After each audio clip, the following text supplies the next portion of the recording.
নমস্কাৰ এই মুহূৰ্তত আহি পৰিছে ৰাতিপুৱাৰ কেইবাটাও বিগ ব্ৰেকিং নিউজ। আজি হৈছে 12 অক্টোবৰ।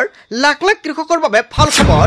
অক্টোবৰ মাহতে লাভ কৰিব পিএম কিষাণৰ 21 নম্বৰ কিস্তিৰ ধনৰাশি 9.7 কোটি কৃষকৰ একাউণ্টত পুনৰ সোমাব 2000 কোটি টকা। লগতে লাখ লাখ মহিলাৰ একাউণ্টত আকৌ 1250 টকাকৈ প্ৰদান কৰিব। অসমৰ মুখ্যমন্ত্ৰী হিমন্ত বিশ্ব শৰ্মা এইমাত্ৰ অৰুণোদয়ৰ প্ৰতিজন হিতাধিকাৰীৰ একাউণ্টত 1250 টকাকৈ সোমাই দিলে। লগতে লাখ লাখ মহিলা গোটৰ একাউণ্টত পুনৰ 10,000 কোটি টকা প্ৰদান কৰা হ'ব। মুঠ 5টা সমষ্টিত এই মাহতে 10,000 কোটি টকা লাভ কৰিব মহিলাসকলে। যদি আপুনি চৰকাৰী ঘৰৰ বাবে জিঅ' টেকিং কৰিছে আপোনাৰ বাবে ভাল খবৰ। নতুনকৈ চৰকাৰী ঘৰৰ ছাৰ্ভে আৰম্ভ হৈ গৈছে। যদি আপুনি কৰা নাই সোনকালে কৰি লওক। লগতে কেইবাটাও ৰাজনৈতিক খবৰৰ লগতে অৰাজনৈতিক খবৰ যুগুত কৰা হৈছে আজিৰ দিনটোত। গোটেই অসম তথা ভাৰতৰ বিভিন্ন প্ৰান্তৰ পৰা যুগুত হৈছে কেইবাটাও ডাঙৰ খবৰ। এনেবোৰ খবৰ নিতেও পাই থাকিবলৈ চেনেলটি ছাবস্ক্ৰাইব কৰি ভিডিঅ'ৰ দেখা লাইক কৰিবলৈ নাপাহৰিব। আজিৰ আমাৰ প্ৰথম খুবেই গুৰুত্বপূৰ্ণ খবৰ হৈছে অসমবাসীৰ বাবে এটা ডাঙৰ খবৰ। পিএম কিষাণ সন্মানিধি আঁচনিক লৈ ডাঙৰ খবৰ আহি পৰিছে। বছৰত 3বাৰকৈ দিয়া হয় পিএম কিষাণৰ ধনৰাশি। ইয়াৰ বাবে আপুনি কৰিব লাগিব ইকেৱাইচি। ধন লাভৰ বাবে কৃষকে ইকেৱাইচি কৰাটো বাধ্যতামূলক। হিতাধিকাৰী একাউণ্টত পোনপটীয়াকৈ সোমাব এই ধনৰাশি। ধন মোকলাই দিয়াৰ পূৰ্বে আপডেট কৰক আপোনাৰ একাউণ্ট। বন্ধু বান্ধৱীসকল, কোটি কোটি কৃষকৰ বাবে এটা ভাল খবৰ।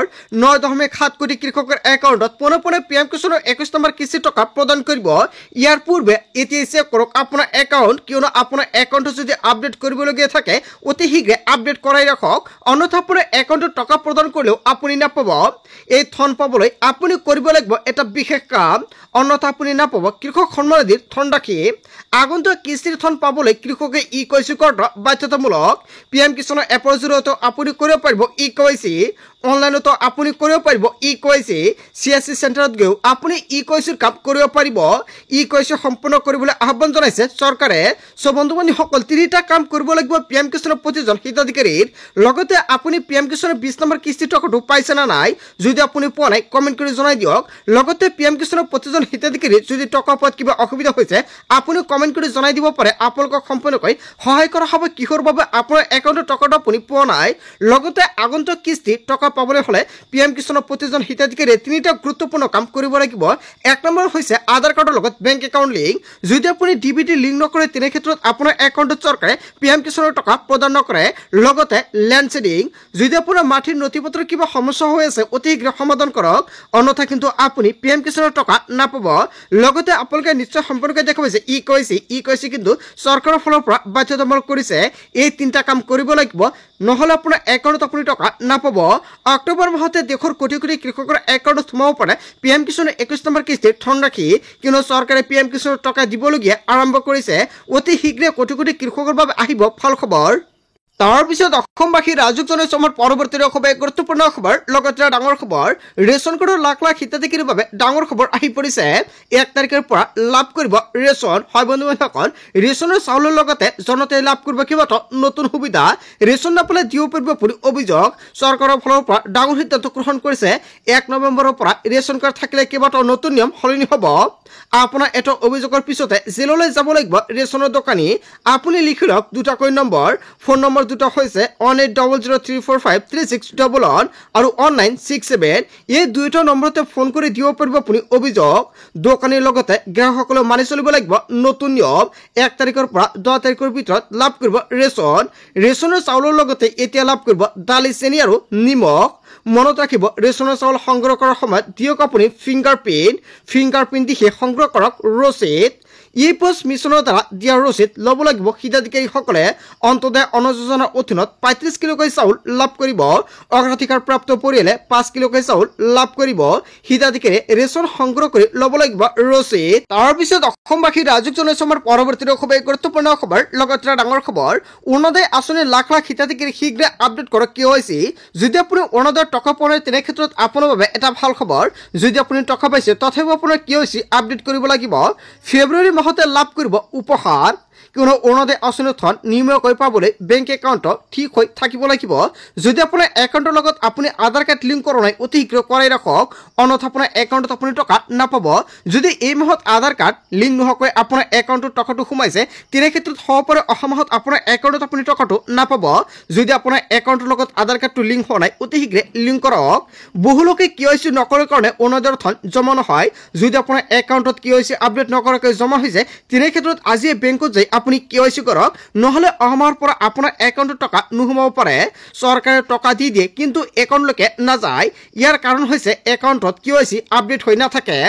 নিজৰ বেংক একাউণ্ট যদি পৰিষ্কাৰ হৈ নাথাকে তেনেহ'লে চৰকাৰে টকা দিলে আপোনাৰ একাউণ্টত জমা নহয়। দ্বিতীয়তে অৰুণোদয়ৰ বাবে যিটো মোবাইল নম্বৰ দিছে সেই মোবাইল নম্বৰটো এক্টিভ কৰি ৰাখক। কিবা কাৰণত যদি মোবাইলটো পৰিৱৰ্তন হয় চৰকাৰক জনাব লাগিব। এতিয়াৰ পৰা প্ৰত্যেক ব্লকত এজন অৰুণোদয়ৰ সহায়ক থাকিব।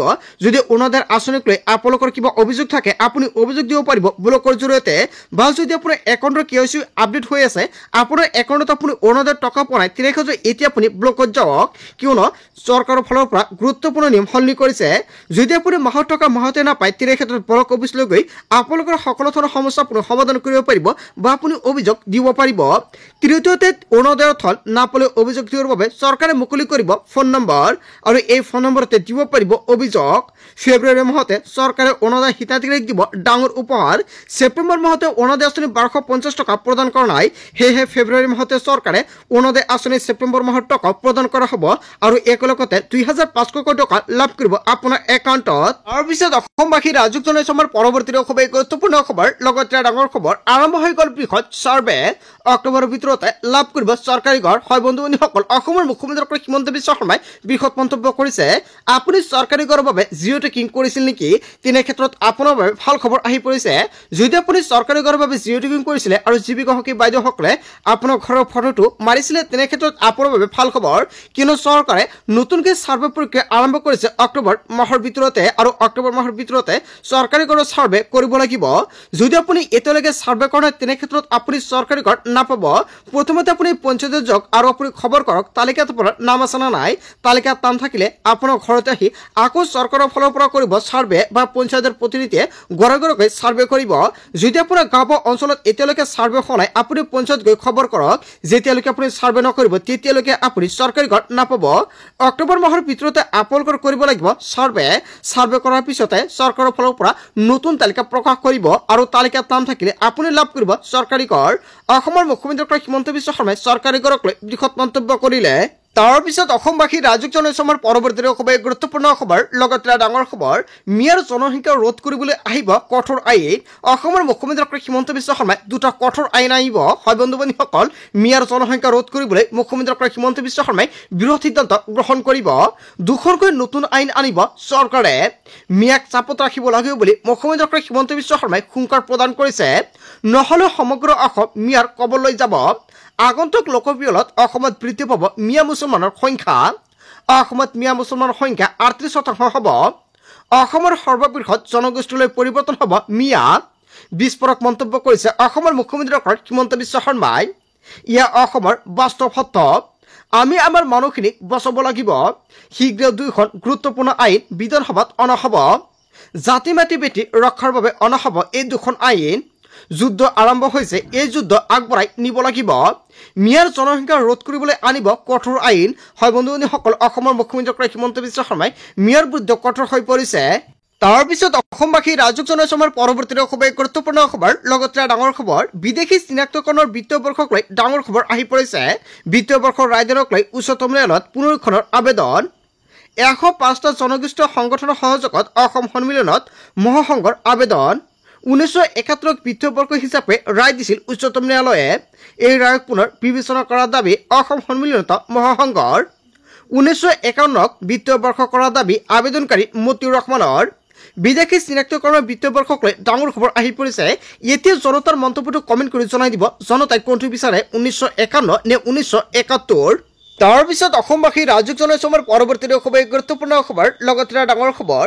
জেল যোৱা নিশ্চিত সিদ্ধাৰ্থ আৰু শ্যাম কানুৰ। এছআইটিৰ সংবাদমেলত ইংগিত দিলে মুন্না প্ৰসাদ গুপ্তাই।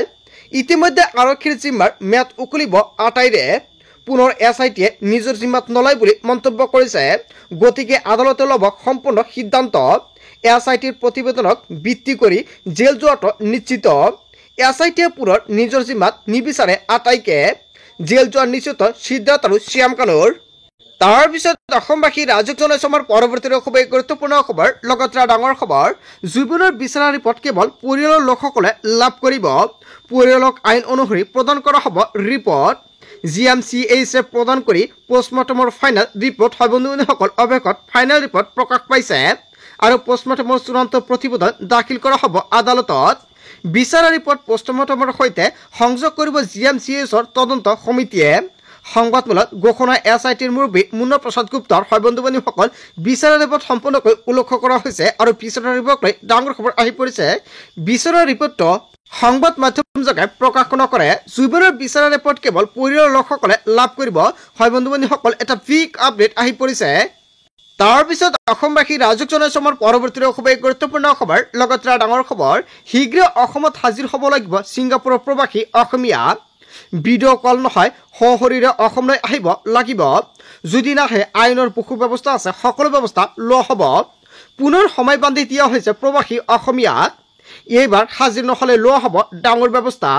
মুঠ 11জন প্ৰবাসী অসমীয়া ইয়তত থকাৰ তথ্য লাভ কৰিছে SITয়ে। ভিডিঅ' কনফাৰেন্সৰ জৰিয়তে প্ৰস্তাৱ দিছিল প্ৰবাসী অসমীয়াই। CIDৰ কাৰ্যালয়ত উপস্থিত হৈ ভাষ্য প্ৰদানত চৰম স্পৰ্ধা।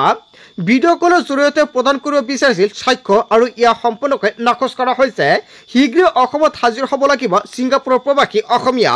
তাৰপিছত অসমবাসী ৰাজক জনাইছে আমাৰ পৰৱৰ্তী খুবেই গুৰুত্বপূৰ্ণ খবৰ। লগতে ডাঙৰ খবৰ, জুবিনহীনতাৰ 21 দিনৰ দিনা সোণাপুৰত উপস্থিত হৈছে পত্নী গৰিমা শইকীয়া। নিশাপ্ৰিয় মানুহজনক বিচাৰি সোণাপুৰত পালেগৈ গৰিমা শইকীয়া গাৰ্গে। ন্যায় বিচাৰি আজিও গৰিমাৰ হিয়া ভঙা কান্দন। 21 দিন হ'ল জুবিনৰ লগত কি হৈছিল আমি জানিবই লাগিব। জুবিনৰ ন্যায়ৰ বাবে লিখক #জাষ্টিছ4জুবিন গাৰ্গ। কান্দি কান্দি জুবিন অনুৰাগীলৈ অনুৰোধ জনাইছে, শান্তি বিচাৰো, একো যাতে অশান্তি নহয়। জুবিনহীনতাৰ 21 দিনৰ দিনা সোণাপুৰ উপস্থিত হৈছে পত্নী গৰিমা শইকীয়া আৰু এনেকুৱাকৈ কান্দনত ভাঙি পৰি কেইবাটাও ডাঙৰ মন্তব্য কৰিছে হয় বন্ধুসকল। গোটেই অসম তথা ভাৰতৰ বিভিন্ন প্ৰান্তৰ পৰা যুগত হৈছে কেইবাটাও ডাঙৰ খবৰ। এনেবোৰ খবৰ নিতেও পাই থাকিবলৈ চেনেলটি ছাবস্ক্ৰাইব কৰি ভিডিঅ'ত এটা লাইক কৰিবলৈ নাপাহৰিব। So thank you for watching full video.